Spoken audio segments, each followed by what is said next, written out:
अस्सलाम वालेकुम नाज़रीन। सऊदी अरब हुकूमत ने LGBTQ अफराद को मुल्क में खुश आमदीद कहने के बाद LGBTQ मवाद नशर करने की इजाजत भी दे दी है।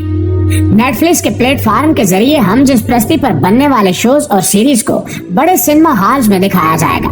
लेकिन सवाल ये है कि आखिर सऊदी अरब में एक इस्लामी हुकूमत होते हुए मुल्क में LGBTQ मवाद नशर करने की इजाजत क्यों दी गई? इसके पीछे मोहम्मद बिन सलमान के क्या जाती मफादात हैं?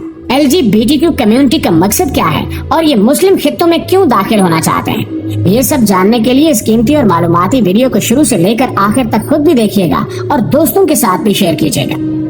तो नाज़रीन गिरामी, हाल ही में ये खबर सामने आई है कि मुसलमानों की मुकद्दस सरजमीन सऊदी अरब में नेटफ्लिक्स को खित्ते में शोज, फिल्मों और टीवी शो समेत LGBTQ से मुतल्लिक मवाद नशर करने की इजाजत भी दे दी है। इससे पहले सऊदी हुकूमत की तरफ से बयान जारी किया गया था कि सऊदीया में LGBTQ स्याहों का भी इस्तकबाल किया जाएगा, जिस पर कई लोग हैरान और परेशान रह गए थे। और अब सऊदी हुकूमत के इस फैसले ने बैनुल अक़वामी सतह पर और मुल्क के अंदर कई कम्युनिटीज में बहस छेड़ दी है। कुछ लोग इस फैसले को आज़ारी राय में शामिल करते हैं और कुछ इसके मनफी असरात पर तशवीश का इजहार कर रहे हैं।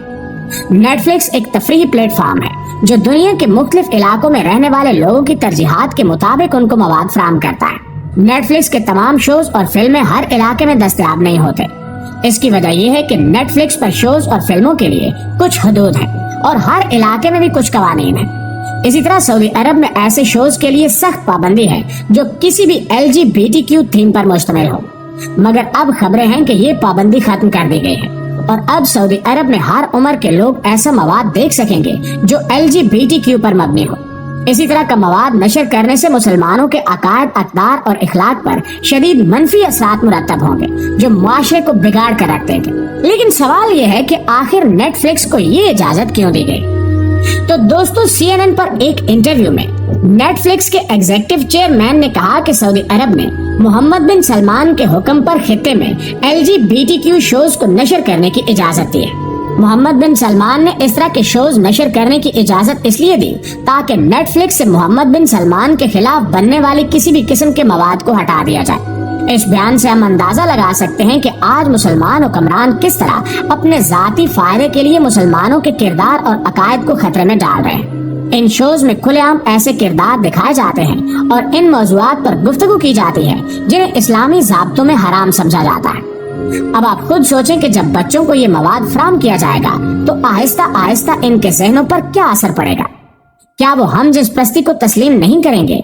इस तरह ये जहनियत मजीद एक नस्ल से दूसरी नस्ल में मुंतकिल होती जाएगी। इन दिनों बहुत से मुसलमान भी आजादी के इजहार के तौर पर हम जिस प्रस्ती के हक में बात करते हैं। इसके पीछे हतमी मकसद ये है कि इसे बुरा न समझा जाए और आम रवैये के तौर पर कबूल किया जाए, जबकि बेहयाई फैलाने वालों के बारे में अल्लाह ताला ने फरमाया है, याद रखो जो लोग ये चाहते हैं कि ईमान वालों में बेहयाई फैले, इनके लिए दुनिया और आखिरत में दर्दनाक अजाब है और अल्लाह जानता है, तुम नहीं जानते। सूरह नूर आयत नंबर 19। नाज़रीन गिरामी, हम जानते हैं कि हज़रत लूत अलैहिस्सलाम की कौम जो हमसे पहले आई और उन्होंने हम जिस प्रस्ती का अमल किया, इन्हें अल्लाह की तरफ से सख्त सजा देगी। हज़रत लूत अलैहिस्सलाम ने इन्हें समझाया तो उन्होंने कहा कि निकालो इनको अपनी बस्ती से। ये लोग हैं जो बड़े पाकबाज बनते हैं, लिहाजा जब इन्होंने इस काम से तौबा नहीं की तो इन्हें बदतरीन अजाब का सामना करना पड़ा। इन पर 3 बदतरीन आफात भेजी गई।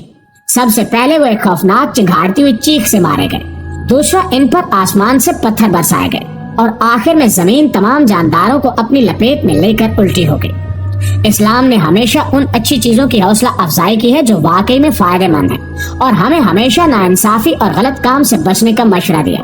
कुरान पाक में अल्लाह ताला ने हम जिस प्रस्ती को इंसान की फितरत के खिलाफ और गैर मुनसिफाना करार दिया है। हम जिस प्रस्ती आम करने का मंसूबा एक सोची समझी साजिश है और कई बड़ी बड़ी तंजीमें एक लंबे अरसे के प्लान के तहत इस पर काम कर रही हैं और इनका मकसद लोगों में फहाशी और बेहयाई फैलाकर इन सब को न्यू वर्ल्ड ऑर्डर में शामिल करना है और एक मुआशरे की बुनियाद रखना है जिसमें सबका एक ही मजहब हो।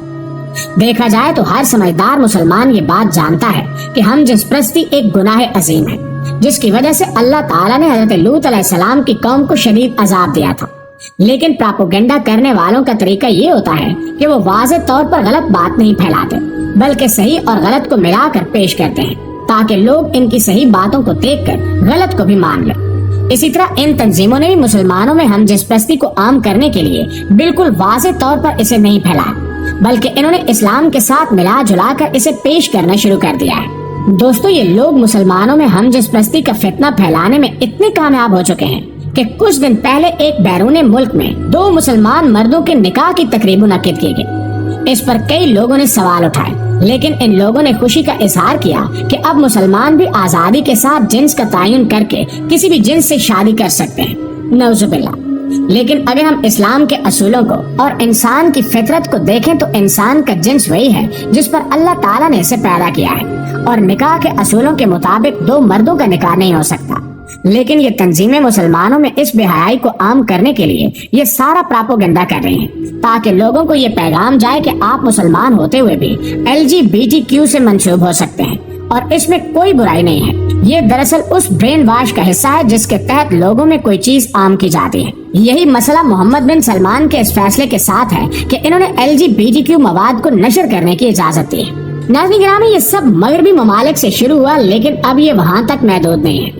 پاکستان میں ہونے والی عورت مارچ کے ذریعے پہلے ڈھکے چھپے طریقے سے اور اب کھلے عام ہم جنس پرستی کو فروغ دیا جا رہا ہے۔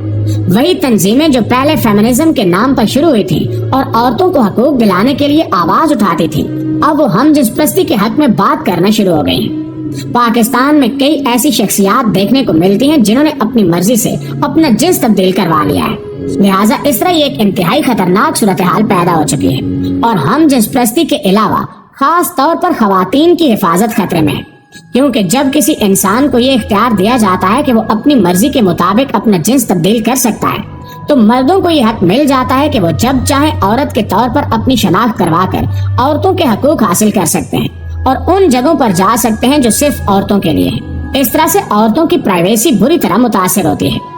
کچھ دن پہلے یہ خبر سامنے آئی تھی کہ پاکستان میں کراچی کے ایک سنیما گھر نیو پلیکس میں کچھ لڑکیاں اپنی دوستوں کے ساتھ گئیں تو وہاں عورتوں کے واش رومز میں 2 لڑکے موجود تھے جنہوں نے عورتوں کی طرح کے کپڑے پہنے ہوئے تھے۔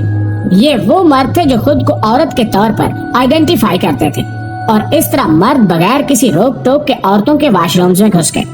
یہ سب کچھ ٹرانسجینڈر ایکٹ کی منظوری کے ساتھ شروع ہوا۔ اس کے ذریعے خواجہ سراؤں کا نام لے کر پاکستان میں بے حیائی کا یہ دروازہ کھولا گیا، مگر ہماری عوام اتنی بھولی ہے کہ اب تک کئی لوگ یہی سمجھتے ہیں کہ ٹرانسجینڈر ایکٹ ان افراد کے حقوق کے لیے ہے جو پیدائشی طور پر مرد اور عورت کسی جنس سے تعلق نہیں رکھتے۔ دشمن بہت چوکنا ہے اور ہم پر مسلسل حملے کر رہا ہے۔ اب وقت آ گیا ہے کہ ہم بھی چوکنا ہو جائیں اور اسلام کے خلاف بچھائے گئے ہر جال کو پہچانیں اور اس سے بچیں۔ امت مسلمہ کا فرض ہے کہ وہ ایک دوسرے کو قوم لوط کا انجام یاد دلاتے رہیں۔ اللہ تعالی ہمیں اپنی رہنمائی عطا فرمائے اور ہمیں گناہوں کے رویوں سے دور رہنے کی توفیق عطا فرمائے۔ آمین ثم آمین۔